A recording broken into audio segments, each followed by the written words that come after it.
ختم کرنے کی کوشش کی تھی۔ شاہ ولی اللہ کا ایک اور اہم جو بہت اہم کام تھا جو کہ برصغیر میں ایک بہت بڑا ایشو تھا،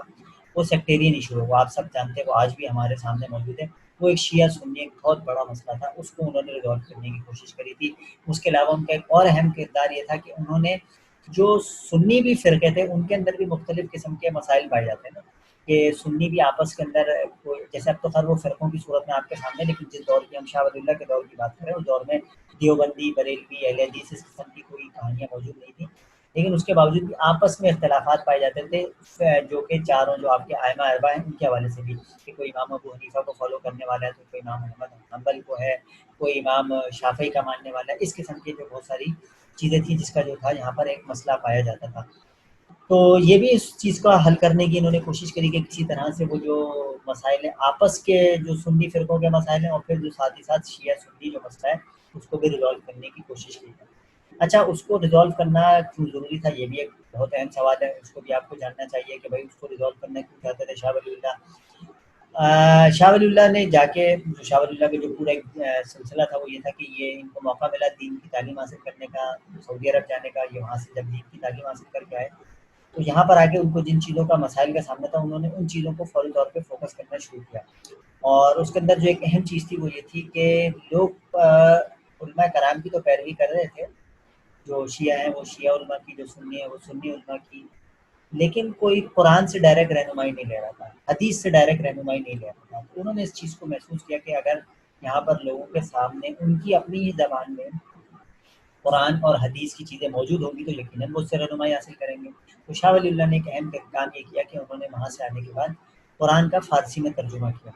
اور فارسی میں اس سے پہلے ترجمہ موجود نہیں تھا، ظاہر سی بات ہے، عربی کا ترجمہ تھا، لوگ عربی جانتے تھے۔ اس کے علاوہ جو ایک اور بہت بڑا ایشو یہ تھا کہ وہ میں نے جیسے کہ آپ سے ذکر کیا کہ جو امام مالک کا ماننے والا ہے وہ امام مالک کو مان رہا ہے، جو امام ابو حنیفہ کا ماننے والا ہے وہ صرف امام ابو حنیفہ کو فالو کر رہا ہے، اور اس کے علاوہ جو کسی اور مذہب کیا کسی فرقے کا ماننے والا ہے وہ کسی اور فرقے کو مان رہا ہے۔ تو یہ ایشوز اتنے بڑے تھے کہ اس کو ریزالو کرنا بھی بہت زیادہ ضروری تھا۔ پھر ساتھ ہی ساتھ جیسے کہ میں نے آپ سے ذکر کیا کہ علماء کرام کا دربار کے ساتھ کنیکشن تھا، صوفیت کا دربار کے ساتھ کنیکشن نہیں ہوتا تھا، صوفی زیادہ تر بزرگ ہوتے تھے وہ اپنی الگ حیثیت برقرار رکھتے تھے اور وہ درباروں کے ساتھ کنیکٹ ہونا پسند نہیں کرتے تھے۔ یہی وجہ تھی کہ شاہ ولی اللہ کی خواہش یہ تھی کہ کسی بھی طریقے سے یہ جو تصوف اور علماء ان کو بھی کسی ایک پیج پر لے آیا جائے اور ان کے درمیان بھی کوئی ہم آہنگی پیدا کی جائے۔ تو یہ بھی ایک شاہ ولی اللہ کا اہم کام تھا کہ انہوں نے یہ بھی کام کیا کہ تصوف اور جو کیا کہتے ہیں آپ کے علماء تھے ان کو بھی آپس میں ایک کرنے کی ایک کوشش کری، اور ساتھ ہی ساتھ ان کی ایک انہوں نے ایک اور جو اہم کردار ادا کیا وہ یہ بھی کیا انہوں نے اس کے اندر ساتھ ہی ساتھ کہ ان کی خواہش یہ تھی یا ان کا جو مشن تھا وہ یہ تھا کہ میں کسی بھی طرح سے یہ کام کروں کہ جو آپ کے صوفیہ کے ساتھ جو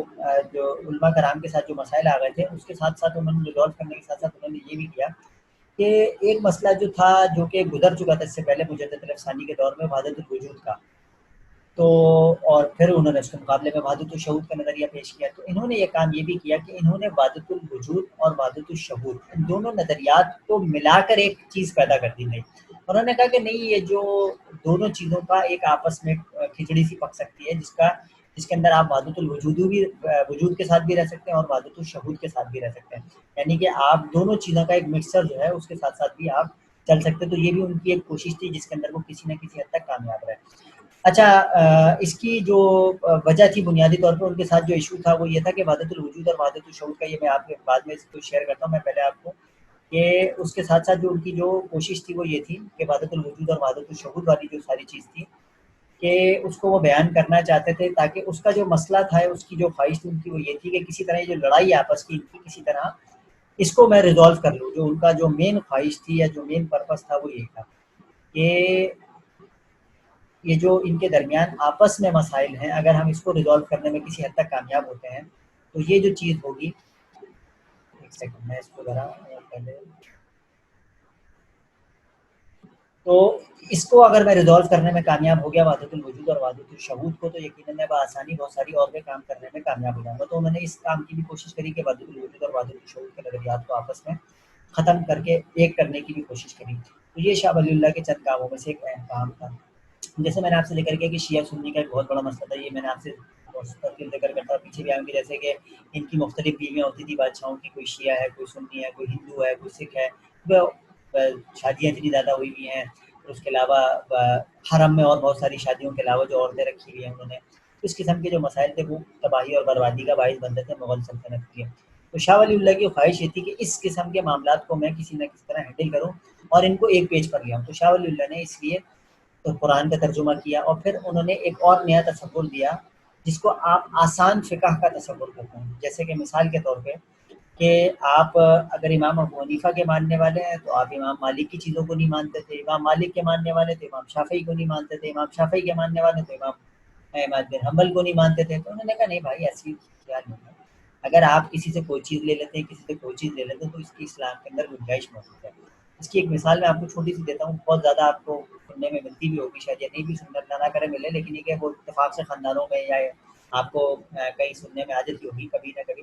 جو طلاق کا بہت بڑا مسئلہ ہوتا ہے. اچھا امام ابو حنیفہ کی اس معاملے میں جو رائے ہے جس کو یہاں پہ برصغیر میں فالو کیا جاتا ہے وہ یہ ہے کہ ایک ساتھ 3 طلاقیں ہوتی ہیں. آپ نے ایک بندے نے اگر غصے میں آ کے یا کسی بھی حالت میں 3 طلاقیں دے دیں، طلاق طلاق طلاق، تو وہ ہوگی طلاق، 3 طلاقیں شمار ہوتی ہیں. اس کے مقابلے میں امام احمد بن حنبل کا اور اہل حدیث جو آپ کا پورا فرقہ ہے یا جو پورا مسلک ہے اس کا کہنا یہ کہ آپ ایک وقت میں چاہے 100 طلاقیں بھی دے دیں، ایک ساتھ 100 دفعہ بھی طلاق بولتے ہیں وہ ایک طلاق شمار ہوتی ہے. اس کا ایک پورا الگ طریقہ کار ہے، الگ پورا پیٹرن ہے کہ 3 طلاقیں کس طرح سے 3 طلاقیں ہوں. تو ہمارے برصغیر میں ہوتا یہ تھا کہ ظاہر بات ہے امام ابو حنیفہ کے فالوورس تھے تو اگر 3 طلاقیں ہو گئی تو ہو گئی.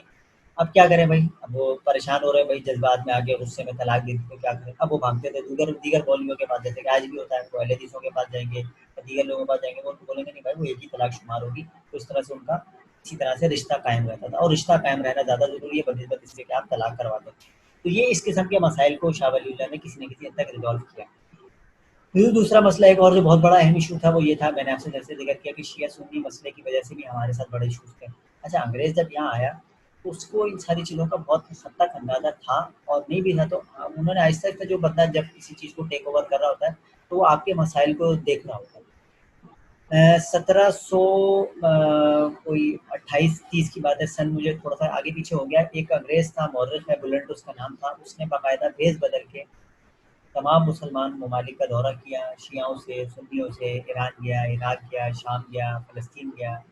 عرب کے تمام خطوں کا برصغیر آیا، اور اس کے بعد اس نے جو رائے قائم کی جو کہ اس کی بعد میں پبلش بھی ہوئی.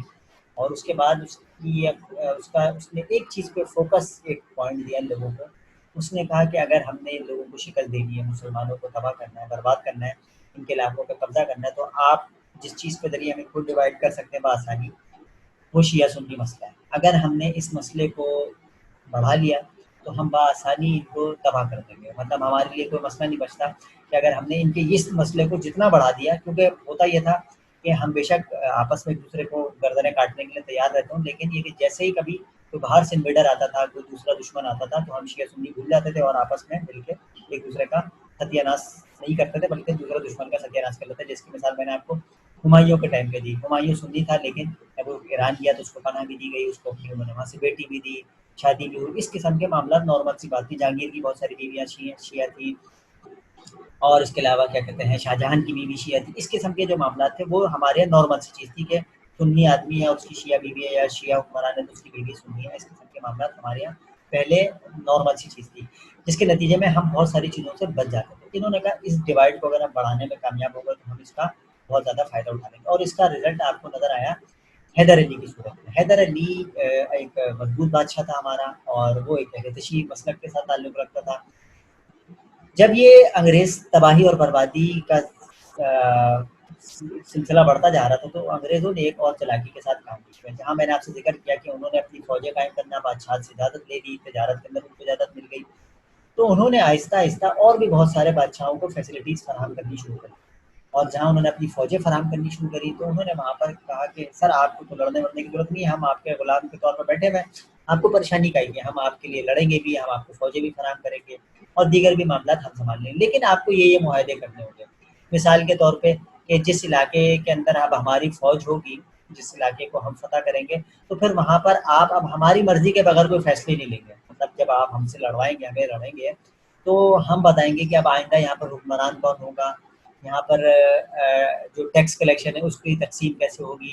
یہاں پر جو ہے وہ آئندہ اگر کوئی بادشاہ مر گیا یا اس کا بیٹا نہیں ہے تو پھر وہاں پر اقتدار کس طرح سے منتقل ہوگا، زمینوں کی تقسیم کس طرح سے ہوگی، زمینیں کس کے پاس جائیں گی جو فتح یاب ہوں گے. اس قسم کے معاملات کے اندر آہستہ آہستہ انہوں نے بادشاہت سے اجازت لینی شروع کر دی.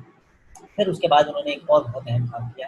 انہوں نے جہاں ان کو پتا تھا کہ یہ سارے جہاں زمینوں پہ ہم قبضے کرتے جا رہے ہیں، آہستہ آہستہ ساری چیزوں پر اقتدار، کیونکہ بادشاہت کو فکر ہی نہیں ہے، وہ تو آپس کی لڑائیوں سے باہر نکلیں گے تو کسی چیز پہ فکر کریں گے کہ یہ علاقے ہمارے ہاتھ سے کس طرح ٹیکنیک سے لیے جا رہے ہیں یا آہستہ آہستہ ہمارے ہاتھ سے نکلتے جا رہے ہیں. ایک اہم بہت بڑا مسئلہ تھا جو کہ ظاہر سی بات ہے آج بھی آپ دیکھتے ہوں گے کہ بہت بڑا ایک مسئلہ ہوتا ہے، وہ ہوتا ہے آپ کا معاشی طور پہ ایک بہت بڑا issue, economical issue. Economical issues یہ تھے کہ آپ کے پاس جو ٹیکس کلیکشن ہوتا تھا وہ بادشاہ کے پاس جاتا تھا، پھر وہ وہاں سے تقسیم ہوتا تھا. بادشاہ جب نکمے ناکارہ ہو جائیں، جب ان کو اپنے مجرے سے اور اپنے ناچنے گانے سے فرصت نہ ہوگی تو وہ بولتے ہیں کہ یار ٹیکس بھی آپ ہی جمع کر لو، مطلب پیسے بھی آپ جمع کر لو. پیسے اچھی کیا بات ہے. انہوں نے جا کے بادشاہ سے اجازت لی، انہوں نے کہا کہ اگر آپ ہمیں ٹیکس کلیکشن کا بھی اختیار دیتے ہیں تو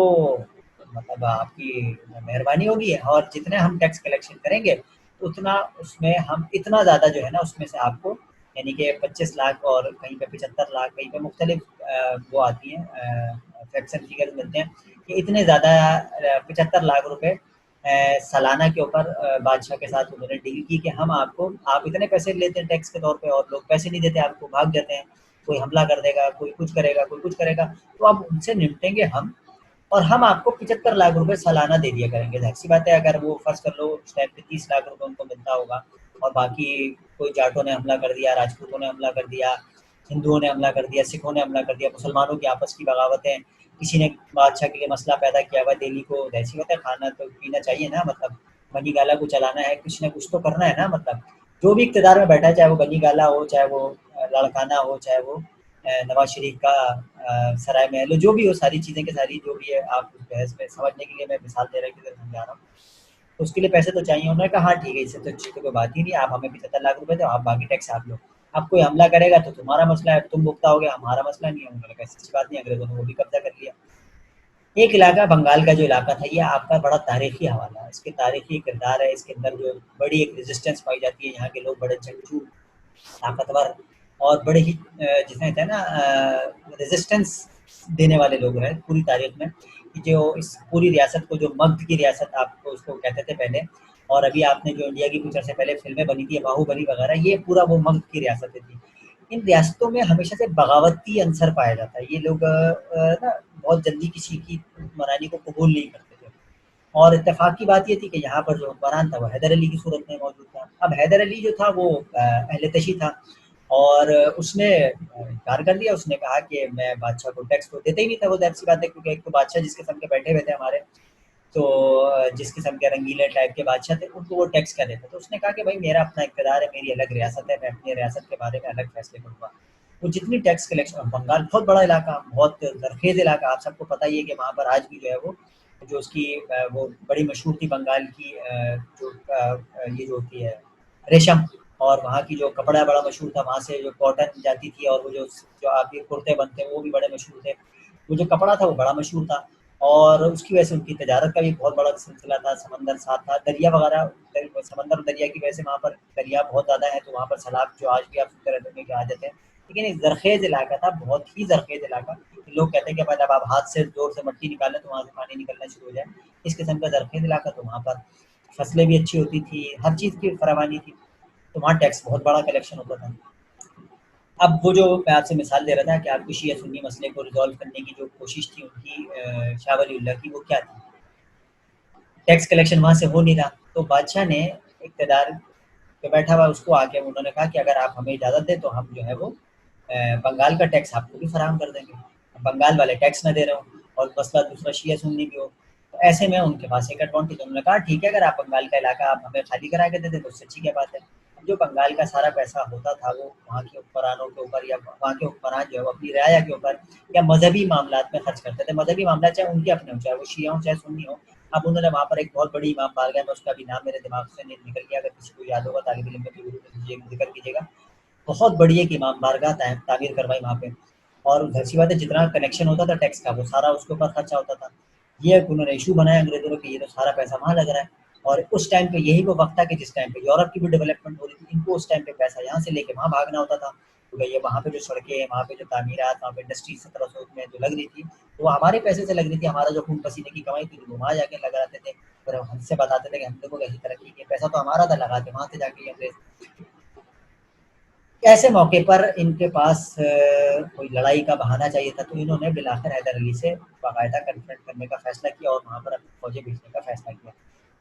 اور وہاں پر انہوں نے اپنی فوجیں اور جو طریقہ کار ہوتا ہے جنگ کا اس طریقہ کار کے اوپر انہوں نے اچھا، لیکن وہی پرابلم جو ہماری تاریخ کا ایک بہت بڑا مسئلہ ہے وہ یہ ہے کہ ہمیں ہمیشہ غدار اپنے ہی اندر سے تلاش کرنے پڑتے ہیں، ہمارے اندر کوئی نہ کوئی غدار پیدا ہو جاتے ہیں جو کہ اقتدار کی ہوس میں یا پیسوں کی بھوک میں آ کے اپنے ہی بندے کے ساتھ دھوکہ دیتے ہیں۔ آپ نے دو نام ہمیشہ تاریخ میں سنے ہوں گے، میر جعفر اور میر صادق، یہ دو بندے تھے جنہوں نے دو ہمارے اہم بندوں کو دھوکہ دیا، اس میں سے ایک بندہ جو کہ ہمارا حیدر علی صاحب تھے جن کو شکست ہوئی، اور اس جو پوری جو لڑائی ہوئی تھی جس کے اندر جو آپ پوری لڑائی کا سنتے رہتے ہیں کہ میسور کی لڑائی ہوئی تھی جس کے اندر وہ جو اس پوری لڑائی کو جس کے اندر ان کو شکست ہوئی تھی، اس کے اندر جو مین جو بندے تھے جنہوں نے دھوکہ دیا تھا، اس کے اندر جو جن لوگوں کا نام آتا ہے اس کے اندر میر جعفر کا نام آتا ہے۔ میر جعفر جو تھا وہ آپ کا جو حیدر علی صاحب تھے ان کا ایک سپہ سالار تھا، اس کا رشتہ دار بھی تھا، اس کی خالہ کا بیٹا تھا، اور اس کی جو خالہ تھی اس کا نام بھی بڑا مشہور ہے تاریخ کے اندر، وہ آپ نے اب کہیں دیکھا ہوگا، آج کل اس کے نام قالین کے ٹھیلے وغیرہ ہوتے ہیں، ان کی بیگم، ان کا خالہ کا نام تھا گھسیٹی بیگم، تو وہ گھسیٹی بیگم کے نام پہ آج کل آپ نے دیکھا ہوگا گھسیٹا خان کا حلیہ ملتا ہے، پتہ نہیں اس کا نام گھسیٹا کیوں ہوتا ہے لیکن مجھے نہیں پتا، لیکن یہ کہ وہ گھسیٹی بیگم کے نام سے تاریخ میں ان کا کردار تھا۔ میر جعفر تھا، یہ اس کا سپہ سالار بھی تھا، مین فوجی تھا، اور جو آپ کا سمجھ لیں جنرل ہوتا ہے وہ مین جنرل تھا، اور حیدر علی کا رشتہ دار بھی تھا۔ اس کو انگریزوں نے ساز باز کر کے پہلے اپنے ساتھ ملایا، اور اس نے کہا کہ مطلب اس کو کہا گیا بھائی کہ اگر تم حیدر علی کو مروانے میں کردار ادا کرتے ہو تو ہم اتنے پیسے اقتدار سے تمہارے حوالے کریں گے، جو کہ طریقہ کار ہوتا تھا کہ آپ بادشاہ کو دھوکہ دے دو، آپ مروا دو بادشاہ کو، تو پھر آپ بادشاہ بنتے تھے۔ تو ایسٹ انڈیا کمپنی نے اس کو اس طرح سے خریدا، دھوکہ دیا اس نے اور جو آگے میر صادق نے جب دھوکہ دیا ٹیپو سلطان کو، تو دونوں نے ایک ہی طرح سے کردار ادا کیا، وہ یہ کیا کہ جس ٹائم پہ لڑائی ہوئی ہے، لڑائی سے پہلے اس نے جو ہے وہ یہ کیا کہ جو طریقہ کار تھا کہ بھائی آپ جو آپ کے پاس رسد ہوتی ہے اسلحے کی، آپ اس کو کسی طرح بلاک کرو، اور اس کو بلاک کروائے بغیر آپ اس قسم کا کام آسانی سے انجام نہیں دے سکتے۔ اس نے بھی سیم یہی کام کیا، اس کو یہ پتا تھا کہ جو ہے وہ مجھے اگر اسلحے کی ترسیل رکوانی ہے تو کسی نہ کسی طریقے سے مجھے اس سے پہلے کوئی نہ کوئی کام کرنا ہوگا۔ تو بتایا جاتا ہے کہ جو اس نے لڑائی سے پہلے جو توپ خانہ تھا اس کے اندر پانی وانی چھڑوا دیا، جس کے نتیجے میں یہ ہوا کہ وہ جو گولا یا اسلحہ تھا سارا کا سارا جس ٹائم پہ وہ چلانے کی ضرورت پڑی تو اسلحے ہی کام نہیں کر رہا تھا، گیلا ہو گیا اسلحہ۔ اب ایسی بات ہے اس ٹائم پہ کوئی جدید اسلحہ تو تھا نہیں، آج کل کی گولیوں کی طرح کی گیلی گولیاں بھی چل گئی، تو اس قسم کی تو لڑائی میں ہوتا ہے وہ اسلحہ بارود پہ پانی چلا گیا، وہ ناکارہ ہو گیا۔ اس کے علاوہ اس نے یہ کیا کہ جب لڑائی شروع ہو گئی تو اس نے فوجیوں کی تنخواہیں بند کروا دی، اور تنخواہیں بند کروانے کے بعد اس نے ایسی بات ہے وہ جو لڑنے کے لیے پیسے پہ لڑتی ہوگی فوج تو وہ کیا لڑتی ہوگی، اس نے تنخواہیں بند کروا دی، اور جس دن جب مین حملہ ہونا تھا، اس کو پتا تھا کہ آج بنیادی طور پہ قلعے کے اوپر حملہ ہوگا، جو مین اٹیک ہوگا، تو اس دن اس نے صبح کے ٹائم پہ اعلان کروا دیا کہ آج جو ہے وہ تنخواہ بٹے گی، اور تنخواہ کے لیے سب لوگ لائنیں لگوائیں، تو جس طرح لگتی ہوں اس ٹائم پہ جو بھی طریقہ کار ہوگا اس میں وہاں لائنیں لگوائی ہے، تنخواہ بٹنی شروع ہوئی ہے، وہاں فوجیں داخل ہو رہی تھیں، یہاں تنخواہ لوٹ رہے تھے لوگ، اور اس چکر میں پوری کی پوری فوجیں داخل ہوئی اور چند ہی گھنٹوں کے اندر وہ اس کو شکست کا سامنا کرنا پڑا۔ اب ظاہر سی بات ہے آج کل کی طرح کے حکمران نہیں ہوتے تھے، آج کل کی طرح کے بادشاہ نہیں ہوتے تھے، آج کل کی طرح کے سپہ سالار نہیں ہوتے تھے، آج تک آپ نے کبھی نہیں سنا ہوگا ماڈرن ریاستوں کے اندر جدید اسٹرکچر کے اندر کہ کوئی مین بادشاہ جو حکمران ہے وہ مارا گیا ہو، یا مین جنرل یا فوج کا کوئی بڑا آدمی مارا گیا ہو، اللہ یہ کہ اس کو سازش کے تحت ہی مارا جائے، اس کے علاوہ کوئی نہیں، کیونکہ لڑتے ہی نہیں ہیں، خود تو لڑتے ہی نہیں ہیں، کوئی ایسی کوئی زہر دے کے مار دیا، کسی اٹیک پہ مار دیا، اس کے علاوہ لڑتا کوئی نہیں ہے، وہ تو فوجی نیچے لڑ ہوتا ہے۔ پہلے بادشاہ خود لڑتا تھا، یا بادشاہ جنرل جو ہوتے تھے خود لڑتے تھے، یہ تو خیر غدار تھا میر جعفر، اس نے تو خود ہی دھوکہ دے دیا تھا میر جعفر نے اس کو۔ اب اس بیچارے کے ساتھ یہ ہوا حیدر علی کو وہاں سے نکل کے بھاگنا پڑا، اور یہ بھاگا اور اپنی اتفاق سے جا کے خالہ کے ہی چھپا، اس کو کیا پتا تھا کہ جو دھوکہ دینے والی خالہ اور اس کا بیٹا میر جعفر ہی ہے، یہ وہاں جا کے چھپا ہے، اور اس کے بعد جو ہے وہ وہاں پر اس کی مقبری کی ہے، اور اس کے بعد وہاں پر انگریز کی فوجیں داخل ہوئی ہیں اور وہیں سے اس کو پکڑا ہے، اور پھر اس کو وہاں پر قتل کر دیا گیا، اور اس کو قتل کرنے کے بعد اس کی 3 دن تک لاش جو ہے وہ اس پورے بال کے اندر لوگوں کو گھما کے دکھائی گئی، تاکہ لوگوں کو پتہ چل جائے کہ ہم نے میر جعفر کو مار دیا ہے۔ اور اس کے بعد جو ہے وہ اس کا جو میر جعفر کو بولا حیدر علی کو ہم نے قتل کر دیا، اور اس کے بعد جو ہے پھر وہ اقتدار جس طرح سے اس کے ساتھ معاہدہ ہوا تھا میر جعفر کو، اس کو وقتی طور پر تو انہوں نے اقتدار سونپ دیا، اور اس کے بعد جو ہے وہ کچھ عرصے بعد اس کے ساتھ بھی دھوکہ ہی دیا، ایسی بات انگریز نے جب اس کو اقتدار دیا تھا، پھر اس کے نیچے ایک اور بندہ تھا میر قاسم جو کہ اس کا جنرل تھا، پھر اس کے ذریعے انہوں نے اس کو دھوکہ دیا اور اس کو پھر یہاں سے بھاگنا پڑا، اور پھر بالآخر یہ بھی مارا گیا، اور پھر آخرکار میر قاسم کے ساتھ بھی جب یہ مکمل طور پہ لڑائی 64 اور 1763 یا 63 اور 64 کے اندر جا کے مکمل جب اینڈ ہوتی ہے، تو اس کے بعد اس کا بھی مکمل طور پہ بکسر کی لڑائی کے اندر اس کا بھی مکمل طور پہ میر قاسم کا بھی خاتمہ ہو گیا، اور پھر مکمل طور پہ بنگال کے اوپر اقتدار پہ جو قبضہ تھا وہ جو تھا وہ انگریز سرکار کا ہو گیا۔ تو یہ جو لڑائی تھی اس کو پلاسی کی لڑائی کہا جاتا ہے، اگر آپ اس کو تاریخ میں دیکھتے ہیں یا اگر آپ کے پاس کبھی کوئی ایسی چیز آتی ہے تو آپ کو پتہ ہونا چاہیے کہ پلاسی کا مقام تھا جس مقام کے اوپر حیدر علی کو انہوں نے شکست دی، اور شکست دلوانے کا طریقہ کار انہوں نے وہی رکھا جو انگریز کا ہمیشہ سے، کہ آپس میں لڑاتے تھے اور لڑا کر کو شکست دے دیتے ہیں۔ اچھا یہ وہ موقع تھا کہ اس موقع پر حیدر علی کو دو طرف سے مدد کی امید تھی، ایک تو بادشاہ کی طرف سے تھی کہ بادشاہ صاحب مدد کر دیں گے ہماری، کہ بادشاہ کی فوجیں اگر آ جائیں گی اس موقع پر تو یا ان کو روکا جائے کسی طرح سے تو وہ مدد آ جاتی، لیکن وہ میں نے آپ سے جیسے ذکر کیا بادشاہ سنی ہو اور یہاں پر حکمران شیعہ ہو، تو انہوں نے ٹھنڈے پیٹ انہوں نے کہا چلو اچھا جاتا جائے، پیسے تو ہمیں دیتا ہی نہیں ہے، اگر مر بھی گیا تو ہمارے باپ کا کیا لے کے جائے گا، تو انہوں نے اس طرح سے بیٹھ کے ٹھنڈے بادشاہ بیٹھے رہے اور ادھر ہمارا اقتدار یہاں سے ہاتھ سے نکل گیا۔ دوسرا مسئلہ جو ہوا وہ یہ کہ جو ٹیکس کلیکشن کا معاملہ تھا اس کے اندر انہوں نے امید دلائی تھی بادشاہ کو کہ بھائی ہم یہاں سے جب ٹیکس پکڑیں گے تو آپ کو بھی فراہم کریں گے، پچھلے بھی وہ مطمئن تھے کہ بھائی چلو ٹیکس مل جائے گا، تو اس طرح سے جو ہے وہ 1757 میں پلاسی کے مقام پہ جو وہ بالآخر حیدر علی صاحب کو شکست ہوتی ہے اور بنگال کا علاقہ بھی آہستہ آہستہ مسلمانوں کے ہاتھ سے نکلنا شروع ہو جاتا ہے۔ کچھ علاقے تو پہلے ہی ہمارے ہاتھ سے جاتے جا رہے تھے آہستہ آہستہ، اور جن جن علاقوں میں بغاوتیں پھوٹتی تھی، چاہے راجپوت کریں جاٹ کریں جو بھی کرتا رہے، ساری قومیتیں آپ کے دماغ میں ہونی چاہیے، وہ سب کے سب کو اگر کوئی بھگاتا تھا یا ان سے علاقے خالی کراتا تھا تو وہ انگریز سرکار کراتی تھی، ہمارے بادشاہ دہلی میں بیٹھ کے کوئی مجرے کرتا رہتا تھا، کوئی مرغے لڑاتا تھا، وہ آخر میں آپ کو بتاؤں گا جب آخری لڑائیاں ہو رہی تھی تو ہمارے بادشاہ اور ان کے اولادیں کیا کر رہے تھے، تو اس قسم کی صورتحال کا آپ کو سامنا ہوا جس کے نتیجے میں آپ کا یہ علاقے بھی ہاتھ سے نکلنا شروع ہوا، اور یوں پلاسی کے مقام پر ہماری شکست ہوئی۔ اچھا اس موقع پر میں نے آپ سے ذکر کیا کہ اس کو دو جگہ سے امید تھی، اچھا اس ٹائم پر ایسا نہیں تھا صرف ایسٹ انڈیا کمپنی موجود تھی، اس ٹائم پہ اور بھی بہت ساری کمپنیاں یہاں پر موجود تھیں، جس کے اندر فرینچ کمپنی بھی موجود تھی، اس کے علاوہ ڈچ کمپنیاں بھی موجود تھیں، اس کے علاوہ اور جو پرتگالی، جیسے کہ میں نے آپ سے ذکر کیا کہ سب سے پہلے تو پرتگالی پہنچے تھے وہ بھی موجود تھی، تو اس نے فرانسیسیوں سے بھی مدد مانگی اور فرانسیسیوں نے کسی حد تک اس کی مدد بھی کرنے کی کوشش کی تھی، لیکن جیسی بات ہے ایسٹ انڈیا کمپنی کے پاس طاقت زیادہ تھی، اور اس ٹائم پر جو دیگر طاقتیں تھیں مسلمانوں کی وہ بھی نہیں چاہتی تھی کہ یہاں پر بنگال کے اندر جو ہے وہ کوئی شیعہ حکومت موجود رہے یا حیدر علی کی حکومت رہے، تو انہوں نے اس کو گرانے میں اپنا اہم کردار ادا کیا، جیسے کہ میں نے آپ سے ذکر کیا کہ ہماری جو شیعہ سنی لڑائی ہے یہ ہمیں آج تک مرواتی ہی آئی جا رہی ہے، جس کے نتیجے میں ہم نقصان اٹھاتے ہیں اور وہ کامیاب ہو جاتے ہیں بالآخر، تو وہ اس دور میں بھی ہوا، یہ کوئی انوکھی چیز نہیں ہے، اس پہ کوئی مطلب ڈھکی چھپی بات نہیں ہے کہ ہم اس پہ یہ بولیں کہ ہمارے ایسا ہوتا ہے یہی ہوتا رہا ہے تو یہی ہوتا رہا ہے۔ یوں بالآخر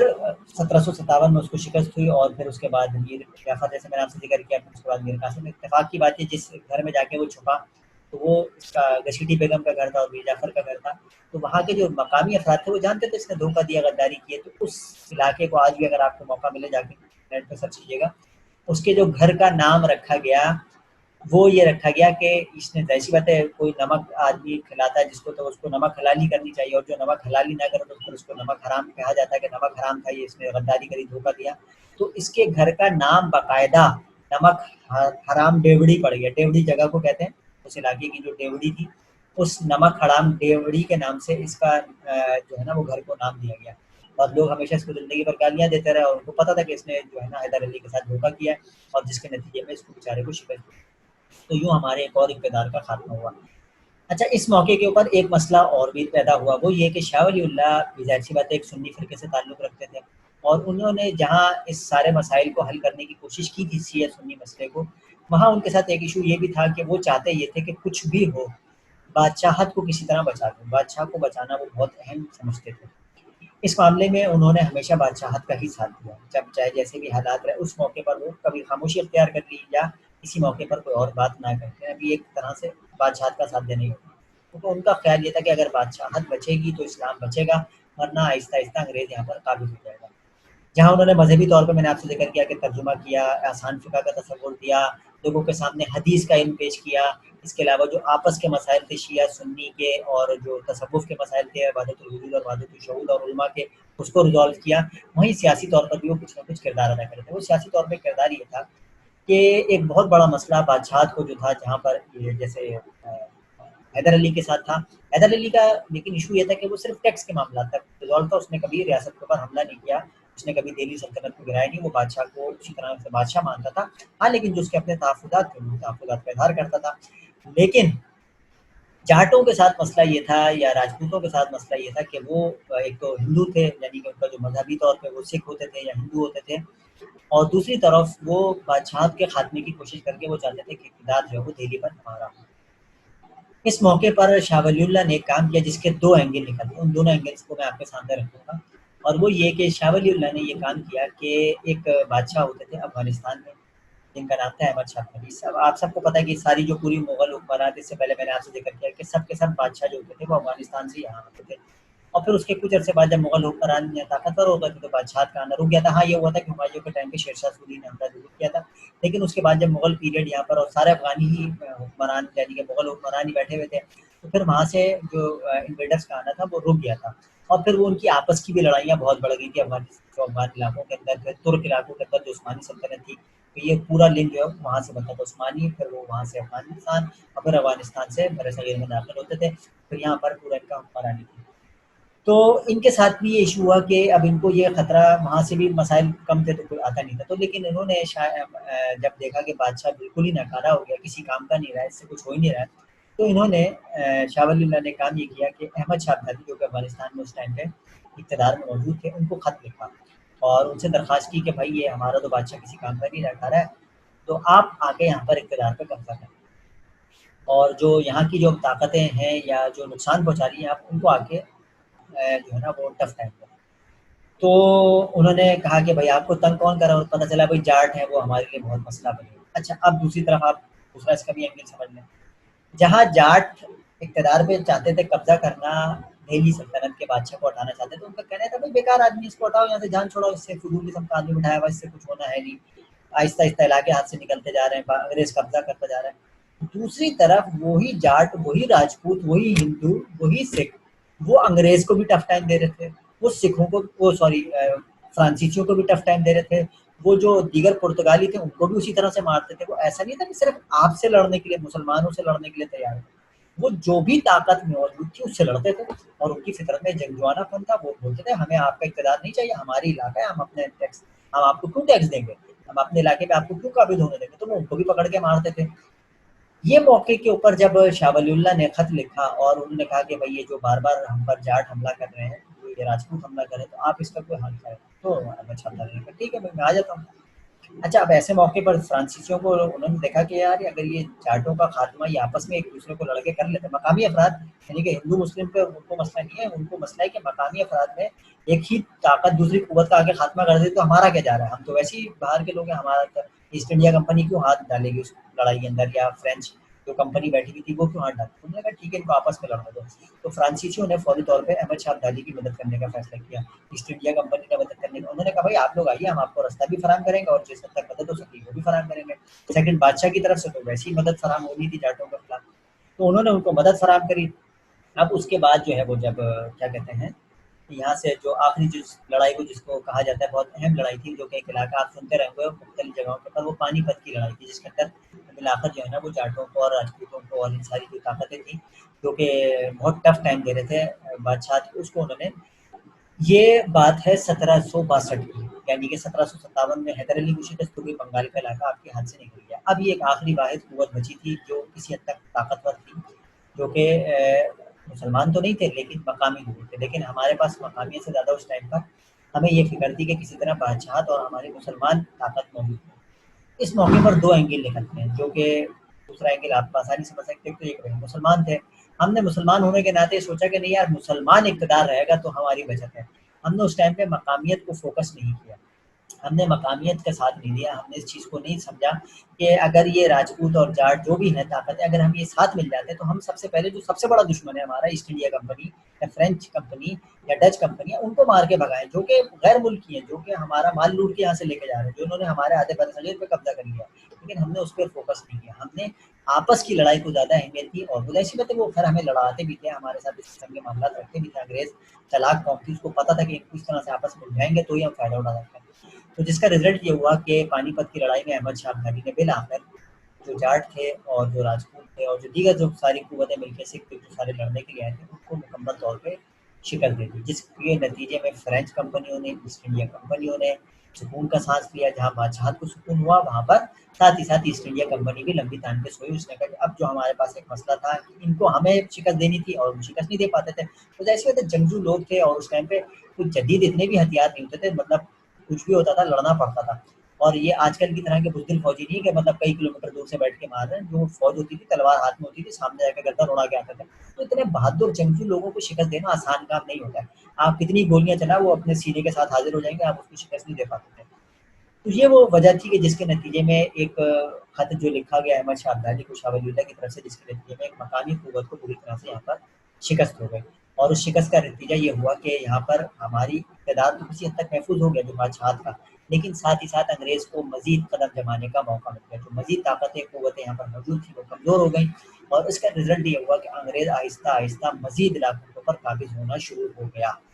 انگریز ایسٹ انڈیا کمپنی کو آہستہ آہستہ مزید طاقت قوت حاصل ہونی شروع ہو گئی، اور پھر اس کے بعد جس طرح سے میں نے آپ سے ذکر کیا تھا کہ بکسر کی ایک لڑائی ہوئی تھی جو کہ اس کے 2 سال بعد ہوئی،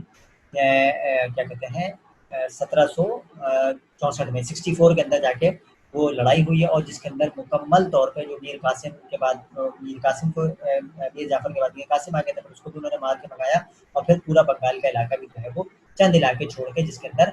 میسور وغیرہ کا علاقہ تھا جس کو ٹیپو سلطان کے اوپر آنی تھی، پھر اس کو آگے تھوڑے عرصے بعد شکست ہوگی، وہ بھی میں آگے ذکر کروں گا اگلی سیشن میں، تو پھر یوں ملا کر اس پورے علاقوں کے اوپر آہستہ آہستہ انگریز کا قبضہ ہو گیا۔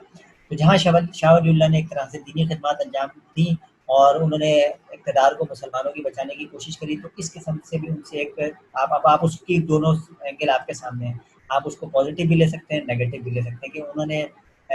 چاہا تھا کہ مسلمان اقتدار بچا، لیکن اس کے جو رزلٹ نکل کر آیا وہ یہ نکلا کہ انگریز اقتدار مزید مضبوط ہو گیا ان کے اس طرح سے خط لکھ کر بلانے سے، تو یوں پھر بالآخر جو ہے وہ